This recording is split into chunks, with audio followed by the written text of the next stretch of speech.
Hey everybody, it's Avi Tenenbaum. You can learn more about me at psychotraumaunit.com. I'm going to talk today about compassion fatigue, and I'm going to share a story where I saw somebody that I cared about, and then I saw myself and some friends of mine repeating the same cycle a little bit later. So bear with me and listen to this story. I have been going to Ukraine for I think 19 years, maybe 20 at this point. I have friends there. I've been to many parts of Ukraine. It's an enormous country, so I'm not going to say I've been everywhere, but I've been in the east and I've been in the west, and I've been to many of the Eastern European countries all around as well. And when the Russian invasion of Ukraine took place, first of all, I was shocked. And second of all, I immediately started contacting different friends of mine and trying to see what I could do. And unlike all the people that were virtue signaling on the internet and they were like saying that they cared but not really taking action, I donated money to people that I knew in Ukraine. I raised awareness programs. I did a lot of things that I could within my abilities and limits to make things a little bit better. I went there in person and did some projects in psychological first aid. I did a number of online events. I did events for mental well-being. I did events for just simply learning how to survive the cold winter without power. All sorts of interesting things. So I was busy with that. And I had a very special friend who she had her hands so full. She was wearing different hats, getting involved in every single need you can find in the war. And this woman is a powerhouse. And a person like her is equal to 20 people not like her. And I mean that, it's no exaggeration. She's unreal. The amount of motivation and devotion and her broad skill set and tenacity, courage, honesty. She was just amazing. So she was busy fundraising for her country and trying to train soldiers in special skills that were needed. And she was bringing in experts from other countries to do these specialized trainings. She was paying for the trainings. She was just all over the place, organized chaos, being effective and helping out her countrymen. Amazing. That was very inspirational to me. And I followed her journey very, very closely. She eventually, needless to say, and this is no surprise, seemed to start deteriorating and getting burned out. And we spoke a little bit about it. And that's understandable, right? So I want to talk about that topic. And then, just like she got burned out and had to recover from that and pull herself out and figure out what to do, right? Because she was kind of stuck in this bad place, and she did incredible things, and she didn't do anything wrong.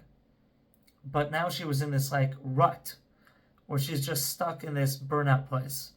How do you get out of that?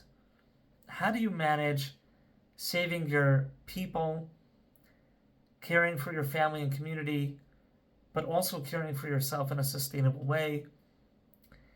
And I think the internet does not do justice to certain people, because all the regular coaches and mentors out there are like, oh, self-care is so important. Of course it's important. But sometimes you're in a life or death situation. And sometimes you're a very irreplaceable sort of person. And you know that when you step away from something, things will fall down like a deck of cards, or they'll wait until you come back. And yes, you've watched all the videos on YouTube, and you know that you should delegate things, and you should set up a structure that it doesn't rely solely on you, and etc., etc., etc. But at the end of the day, maybe God granted you very special skills and unbelievable motivation and leadership vision and ultimately, you can't take off for too long because there's a war going on. There's a crazy crisis going on with tragedy upon tragedy unfolding all around you. And you'll say, oh, you know, you can't take on too much of the world. Don't play God. Let other people deal with it. Yeah, but sometimes you can't afford that. That's a privilege. I can't help every lonely person in the world who, lost both parents and got divorced and they need a friend. I can't help every person because I'm only one person. But I can help some people, right? But when we talk about a war, there's a sports game here. It's a war, right? You either win it or you lose it. People either die or they survive. And so I view it as it's a little bit different. And it's a little bit unfair how the internet is like, do some self-care, delegate, you can't be God. These are all true things, and at the end of this video, it's still going to be true. But I think it's more complex than that. So I saw this woman get burned out and really get exhausted. And I saw compassion fatigue play out over time. And then comes the October 7th, 2023 Hamas invasion of Israel. And I took on certain responsibilities and roles. I started 3 units in Israel, and I fundraised tens of thousands of dollars and gave classes, courses, workshops, interventions all over the place, and had to get equipment for myself and decide if I'm sending my family back to America to be safe until it gets resolved. And I went and got a conversion kit for my pistol and a ballistic vest and helmet and like tactical training, and it was just a crazy time, right? And we had to set up a quick reaction force, a civilian defensive apparatus in our area, and start figuring out how to get some sort of intelligence to track what's going on. And then meanwhile, while the security and practical things have to be dealt with, there's the fundraising aspect of where's the money going to come from to run these projects. And there's the graphic design that's needed, and there's the legal parts that you have to make sure everything you're doing is legal and coordinated and collaborative, and there's the political aspects of it, because maybe in order to collaborate, in order for it to be legal or acceptable to certain organizations, you have to work with them in a particular way and come towards them and have negotiations and meetings and conversations, and before you know it, it's a never-ending abyss. And they actually put out an article recently about me in the Mishpacha magazine and went to 250,000 people. It's a nice article, very beautiful. And it's nice, not because it's about me, but because it's written by a very talented author named Miriam Blach. And you can find it by typing in the words Avi Tenenbaum, Abyss, into Google. It should come up. It was published like 3 weeks ago. Anyways, so there's all these things going on, and then on my phone during this entire endeavor, there's people saying, my sister just saw a missile impact, she can't stop shaking, what do I do with her? Or my kids are afraid that their father is going to die at war, and they're very clingy to me, what do I tell them? Or, it was never ending. Now, there are shorter wars and longer wars. If you look in Israeli history or American history, any country, there are wars that took many, many years and wars that were resolved fairly soon. In Israel, there were many wars that were resolved fast, within a month, within 6 days, right? Now we're like 680 days. I think it's 690 by tonight into this current conflict, war, attack, whatever the right word is. I don't know. I'm not. Don't get me on the words. But the needs haven't stopped. But the problem is this, and now I'm going to go back to my Ukrainian friend and myself, and I saw this by other colleagues of mine as well. I just saw an article about a wonderful friend of mine named Oriel Balams here in Israel, very talented guy. So the problem is that the needs keep coming in, the urgency keeps being urgent, but you don't necessarily have the privilege to stop. And of course you have to stop. And of course you need a break. But then there's like the whole field of study of like, how do you turn everybody down, and how do you regulate your compassion? How do you regulate your time? And yeah, it's easy to delegate in the military, because in the military, you just find somebody else to replace you. You train them in advance. They're paid. They have to be there. But when you talk about volunteer endeavors, you talk about endeavors that you're just doing because the world needs it and you're the person and there's nobody else to do it. So you can't just expect somebody else to be drafted and they're on a salary and you'll train them in and you'll brief them and you'll hand over these files. It's not linear like that. So it's not simple. It's not simple. That's the conclusion of the video before I even continue. It's not simple, and that's the answer to the problem. There's no simple answer. People have a limited amount of resources. And I'm talking about physical strength, and I'm talking about emotional strength. And we don't realize this. We really don't until you run out of it. Right? You ever felt depression? And then you're like, oh my God, that's powerful. Where did that come from? I don't usually feel depression, right? You usually have enough resources that you don't feel that. Or anxiety, you're like, oh man, anxiety, it's so painful, it's unreal. But usually you don't feel anxiety, hopefully. Maybe you do. Some people do. So when we talk about the ability to care about other people and to be patient and to use our judgment and to have our inhibitions and calculate what we say and to be kind and empathic, all of those things are limited resources. And if you keep giving and giving and giving and giving and giving, you will run out. Now, I also personally have a very strong work ethic, and I was also influenced by people over the years, people on the internet. You know, there's an entrepreneur named Patrick Bet-David, a Iranian-American guy, and he spoke in a video once about how he worked so hard in business and different occasions that he literally had to go to the hospital for a short hospital stay, and it was worth it because he made tons of money, and he learned his capacity. He pushed himself to the limit. Okay, big deal, he'll be in the hospital for a day, but he made $5 million. Sounds worth it to me, right?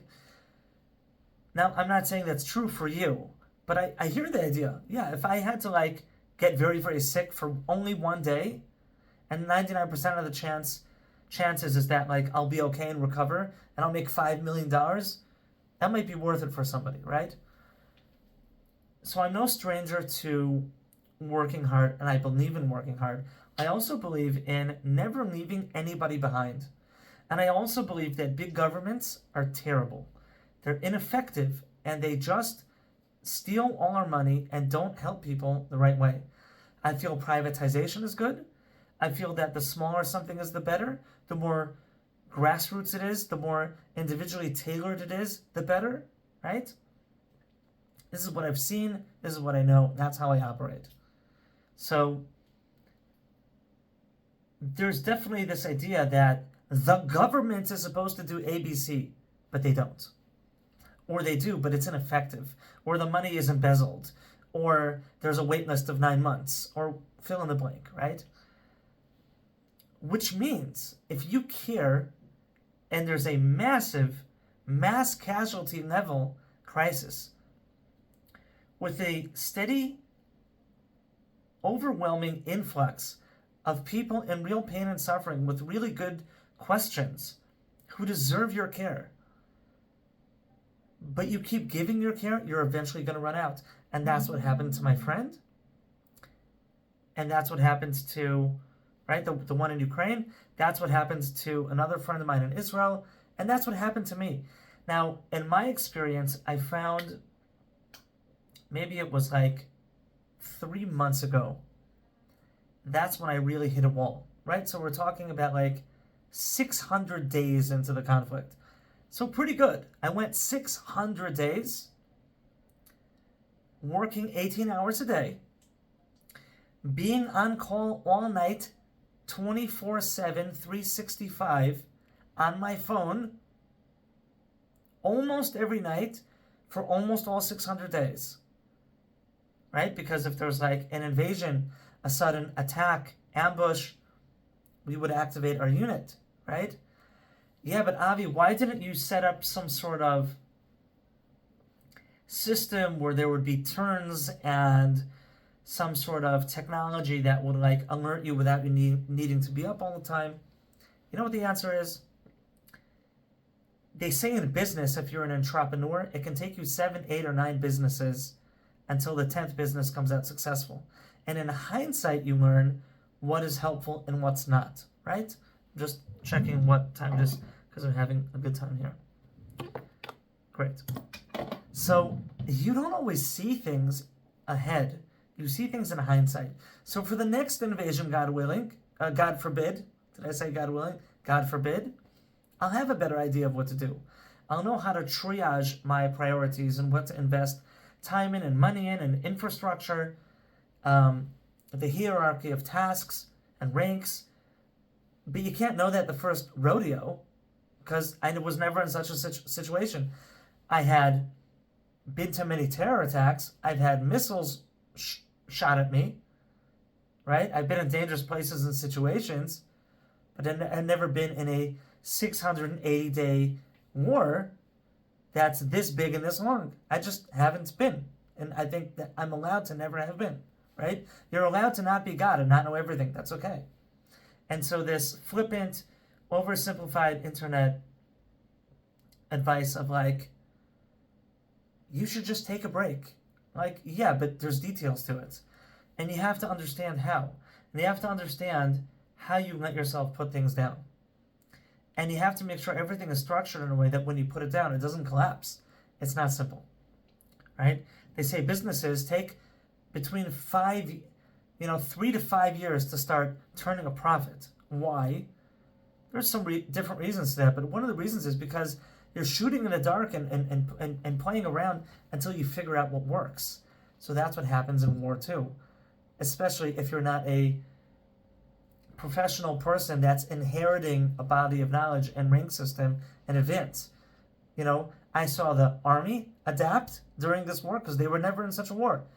I saw the police adapt because they were never in such a war. I saw the communities adapt because they were never in such a war. So we all had to adapt. So to say you should have known ABC, no, we shouldn't have known, right? So I think it's pretty good. I went 600 days until I petered out of gas. Now, how did I know I started running into compassion fatigue? Was because I saw that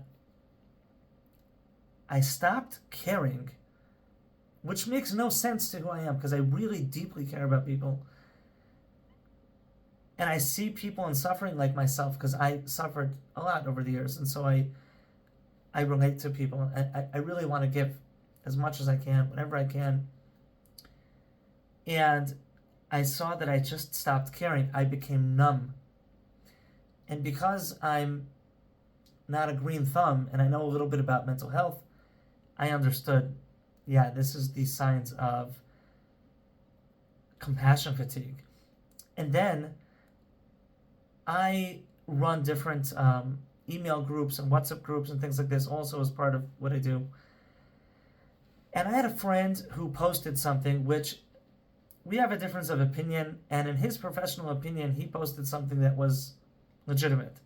And in my opinion, it's not legitimate. But in professional decorum, I would have afforded him the respect, and I would have professionally disagreed, respectfully disagreed.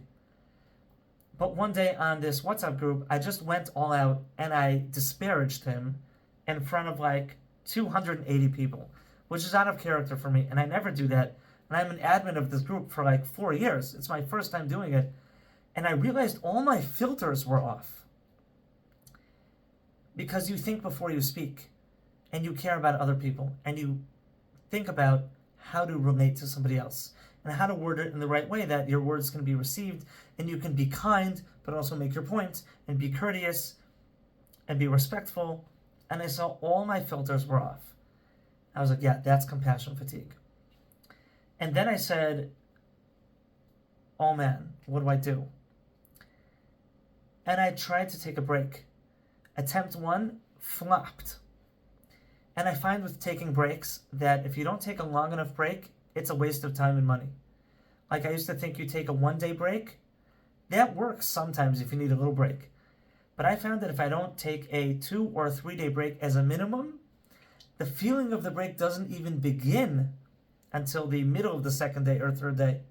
And you have to disconnect from your phone, and you have to make sure to delegate and hand things to other people. And you have to make sure not to keep looking at your phone, but you have to set it up in a way that you won't want to look at your phone because you know other people are taking care of your responsibilities. And these are all skill sets you have to develop. And you don't just develop them in a second. And, these are things that I learned over the years through my trials and tribulations. And I have a lot more to learn too. So I tried to take a break. Break number 1, I went to an Airbnb. It was such a haste and I was so not focused that I took a Airbnb with my wife and baby, who now is 1 year old.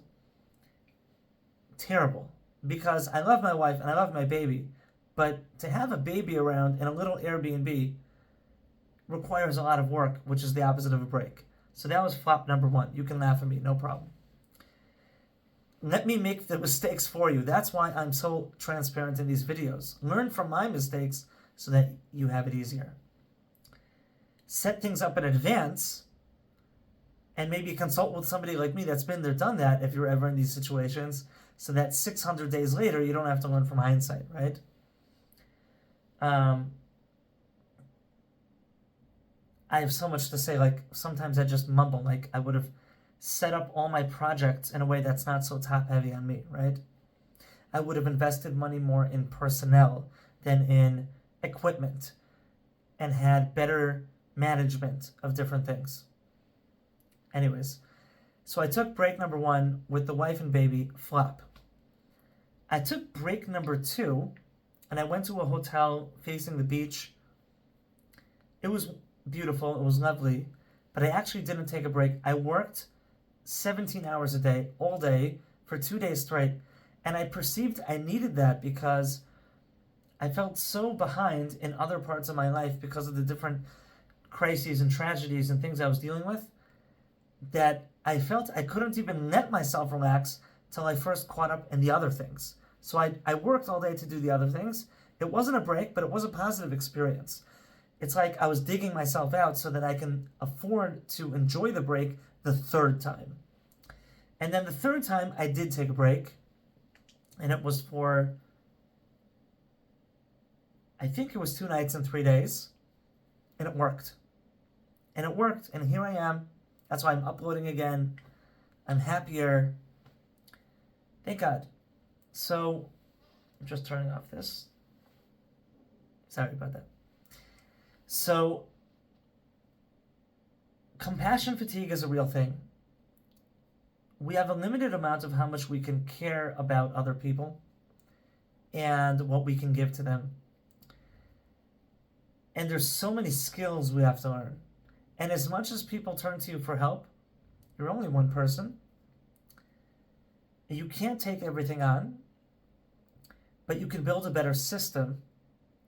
And like people say in the business world, the better systems you build, the more you can accomplish with the same amount of time, right? Dan Martell talks about this. A lot of people talk about this. So when it comes to helping people, I hope in the future to build bigger and better systems. And I hope to keep paying attention to the signs and symptoms of compassion fatigue and learning to notice it when it starts to creep in, and taking the break when the problem is smaller so that it's easier to solve instead of when it's really big and then you got to try 1, 2, 3, 4 times till you get it right. So that was my personal recent bout with compassion fatigue. It's a real thing. It's not the first time I felt it, but I don't feel it too often, but it happened. And to be honest, I'm also proud of myself that I went 600 days without feeling it. And that's because I think I did delegate as much as you think I didn't. I did. I did make systems. I did try to do a little bit of work-life balance, even within the insane chaos and unpredictable madness. But at the end of the day, we're still small, finite, our resources are limited, and that's okay. So, we're just people. And I'm a person, I'm just a regular person. So if you get anything from this video, hit the like, share it with somebody that you think can relate, because I don't ever expect to get like 5 million viewers and make money. But I do expect that if somebody likes this video and knows a friend that struggles with things like this and can relate, I expect as a friend that you share it with them. And I enjoy when they benefit from it or when you benefit from it. To me, that's the money. That's where the money's at. That's where I find meaning and purpose in what I go through, because then I can share it with other people and I can maybe make somebody smile more. I can make somebody's day better. I can maybe save a lot of trouble for that person, help them with their relationships, whatever it is. That's what I'm interested in. So thanks for listening. I hope you found this enjoyable. I rarely sit down and plan these videos. Maybe one day I will. But for now, it's just me talking with you, having a nice time, sharing my rants. Hopefully they're educational, entertaining at times. And I hope that you find the experiences that I go through and that my colleagues go through to be valuable to you. Have a great day, and thanks for listening.